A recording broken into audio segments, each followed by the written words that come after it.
Good afternoon, my name is Staufenbiel. I'm with Seattle Opera directing the production of Jonathan Dove's Flight. I'm Matthew Burchette. I am the senior curator here at the Museum of Flight. I get to play with all the stuff. So on behalf of Seattle Opera, we want to thank the museum for letting us be here and filming this opera at the museum, which has been an extraordinary experience for us. And we thought we'd have a conversation with you about the place.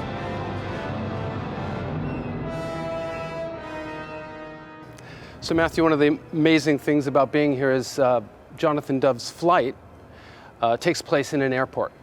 And so what we did, because of the COVID situation, is we did a full pivot and went from taking the production, which was supposed to be on stage, and decided to make a film out of it.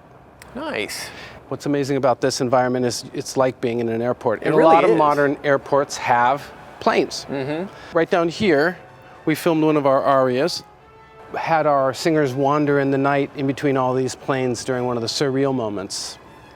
So that sort of brings me to a question to you about the collection you have here, and maybe what are some of your favorite planes and how you see it organized and what it means to you. I've got so many favorites in here, but one of my favorites is actually right here, and it's the GB Racer. And it's a short, squatty little guy. It was an amazing plane. Unfortunately, it was also an incredibly dangerous plane to fly. It was really unstable. Okay. As you can see, it's got a very short wingspan. There's not a lot of rudder. You certainly couldn't see out of it when you were taxiing. So the pilots literally would S-curve as they were going down the taxiways to get to the runway. Yeah. And then once they finally got enough lift to lift the tail up, then they could see over that really big nose. Amazing. And then they were screaming. One of my other favorites is right over here, and it's the F-8 Crusader. It's the prototype of the F-8. And it's literally the first one they ever built by Vought.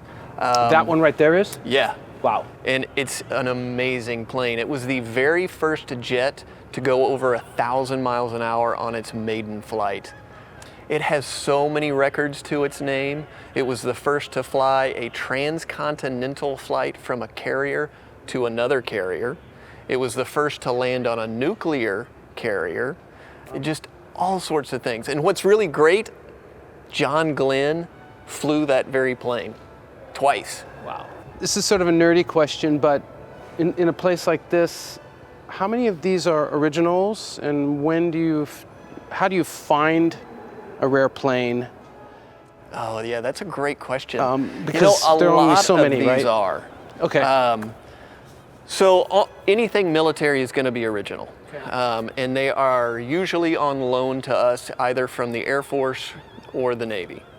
Loan? They're on loan? Yes. Okay, interesting. So a lot of people don't know that. So take, for example, the Blackbird, which a lot of people know as the SR-71. Ours is actually an M21, which makes it even more rare because they only made two and it's the only one left.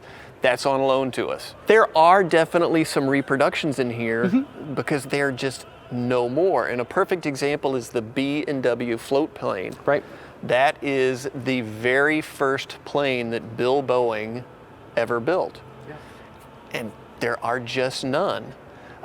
We are really lucky because that particular B&W was built by Bill Boeing's private pilot in 1966 for the 50th anniversary of the Boeing company. Okay. So it's about as original as you're gonna get, even though it's not one of the originals.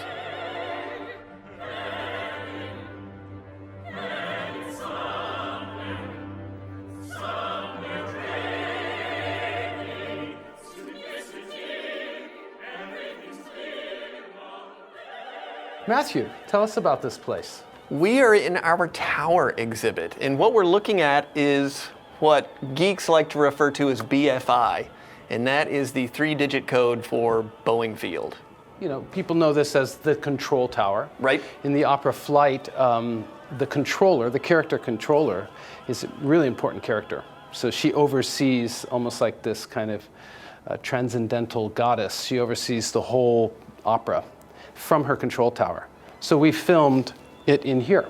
That makes sense. Tell us a little bit about the history of how the controller came into being in terms of the history of flight and the control tower. Why do we need control towers? It wasn't until the advent of radio that we were able to communicate with the planes, because obviously if you don't have a radio in your plane, you don't have a radio down on the ground, you can't talk to one another.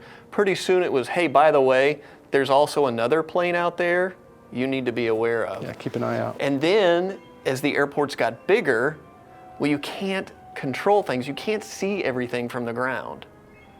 So it was, what's the best place to do? Well, let's get up in a tower. Now you can see not only what's going on around you in the sky, but you can also see what's going on the taxiways and on the runways. Well, thank you for the time. Oh, you bet. Thank And you guys for coming. thank you, I am Museum really of Flight. excited to see this. Yeah. This is going to be really neat. Yeah, we're really happy to be here. It's been amazing. Thank you. Thank you.